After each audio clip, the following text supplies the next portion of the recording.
ભૂપતભાઈ, તમે ખાલી ભાજપ સરકાર જ જોઈ કે કોંગ્રેસ સરકાર પણ જોઈ? એ મને કઈ ખબર ન પડે. અચ્છા, કેટલા વર્ષ થયા તમને? 60 વર્ષ.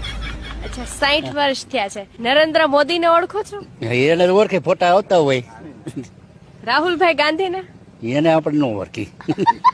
અચ્છા, કઈ કઈ સરકાર છે આપણા દેશમાં ખબર છે તમને? કઈ 3 પાર્ટી છે અત્યારે? એ કઈ ખબર નથી મને. આમ આદમી પાર્ટીની ખબર છે? નહીં. નામે નથી સાંભળ્યું. એ છોકરા વાંચતા હોય ટીવીમાં. તો તમે કોને ઓળખો છો અને તમે કોને જોઈને મતદાન કરો છો? આ રમેશભાઈ ને ઓલા ભાઈ આવે ને કિશુભાઈ, આમાં મત દેવાનો એટલે એમાં લઈને વહી જવાનું. કડવી છે પણ વાસ્તવિકતા છે.